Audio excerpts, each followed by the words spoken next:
అతి తక్కువ ఫీజుతో కోచింగ్ ఇస్తూ మీ గవర్నమెంట్ ఉద్యోగం కళని నిజం చేస్తుంది లేస్ అకాడమీ. అండ్ ఇంకొకసారి మనం సినిమాల వైపు వద్దాము. మేడం, సందీప్ రెడ్డి వంగ మీకు ఫ్రెండా? ఎలా మేడం, ఎక్కడ ఫ్రెండ్? మేము ఇది చేసాము, ఏంటది మర్చిపోయాను, ఏంటి తన ముందు ఒకటి అసోసియేట్ డైరెక్టర్ చేశారనమాట. ఆ సినిమా నేను చేశాను. ఓకే, తెలుసు. అక్కడ పరిచయమా? అక్కడ పరిచయం.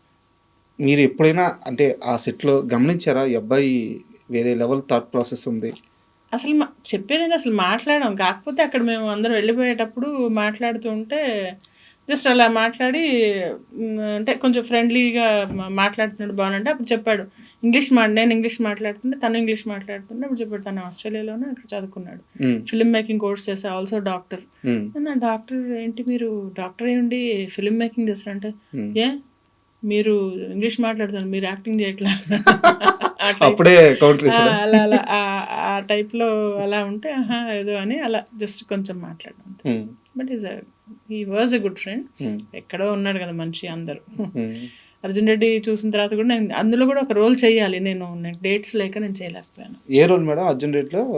తెలియదు నాకు. ఐ థింక్ నర్స్ క్యారెక్టర్ ఏదో క్యారెక్టర్ అంతే కదా, నా ఏజ్ క్యారెక్టర్. ఇంకేం చేస్తాను నేను. ఫోన్ అయితే చేశారు? ఫోన్ వచ్చింది. ఐ వాజ్ బిజీ అప్పుడు, ఎక్కడో అవుట్డోర్లో షూట్లో ఉన్నాను. రిలీజ్ అయిన తర్వాత మిస్ అయ్యానని ఏమన్నా అనిపించిందా? అయ్యో చేసి ఉండాల్సింది అనిపించింది. బట్ అంత పెద్ద హిట్ అవుతుందని అనుకోలే నేను. తర్వాత కంగ్రాచులేట్ చేశాను, తర్వాత మాట్లాడిన. రీసెంట్గా ఒక 1-2 years బ్యాక్ కూడా మెసేజ్ చేస్తే నేను న్యూస్లో ఉన్నాను, మాధవి వచ్చాక మాట్లాడుతా అన్నాడు. తర్వాత బిజీ ఉన్నాడు. ఎప్పుడైనా ఛాన్స్ అడగడం కానీ అట్లా ఏమైనా చేశారా? మీ ఫ్రెండే కదా. ఎందుకండి, వాళ్ళకి కావాలంటే తెలియదని నేను ఉన్నానని. నేను అదే అడుగుతాను అంటే వాళ్ళకి తెలియదని నేను ఉన్నానని. ఇంకా అడిగాక వాళ్ళు మొహమాట పడి ఇవ్వడం నాకు ఇష్టం లేదంటున్నా. ఫ్రెండ్స్ని అయితే అసలు అడగకూడదు. అదే నేను ఆ ప్లేస్లో ఉంటే ఓకే తను ఇక్కడ సూట్ అవుతుందని పిలిచేస్తా. వాళ్ళ పిల్లలదంటే నేను సూట్ కాలేదేమో కదా. ఇప్పుడు మనం అడిగి లేదనిపించుకోవడం ఎందుకు? అసలు ఇండస్ట్రీలో ఉండే వాళ్ళకి ఈ మెంటాలిటీ ఉండదు మేడం. ఉంచుకోకపోతే ఎవరు ఇబ్బంది పడతారు రాజా? ఉంచుకోకపోతే ఎవరు ఇబ్బంది పడతారు? మీరు ఆర్టిస్ట్గా తెలిసిన మనిషే కానీ మాట్లాడుతుంటే చాలా కొత్తగా కనిపిస్తున్నారు. నేను ఇది పాటించి చెప్తున్నా. నేనేదో ఇంటర్వ్యూ కోసం నేనేం మాట్లాడను.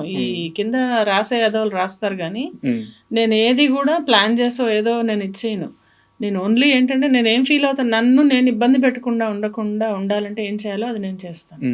ఇలా ఆలోచించలేదనుకో, చూసావా ఎప్పటి ఫ్రెండ్ ఒక్కసారి గుర్తులారలేదా, నేను అసలు ఇంతమందికి ఇచ్చాడు, డబ్బులు పోతాయనా, తనే ఇన్ని అనుకోవచ్చు నేను.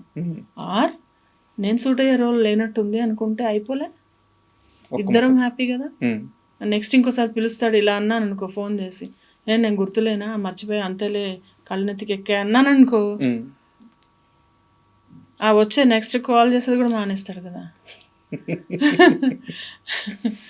హెల్తీ రిలేషన్ ఉండాలి, ఉన్నా లేకపోయినా హెల్తీ ఆలోచన ఉండాలి. రిలేషన్షిప్ అనేది అది కూడా అగైన్ ఇట్స్ డిఫరెంట్. మళ్ళీ వాళ్ళు ఉండాలి, అది ఎక్స్పెక్టేషన్. ఎందుకు ఎక్స్పెక్టేషన్స్? మన థాట్ బాగుంటే చాలు.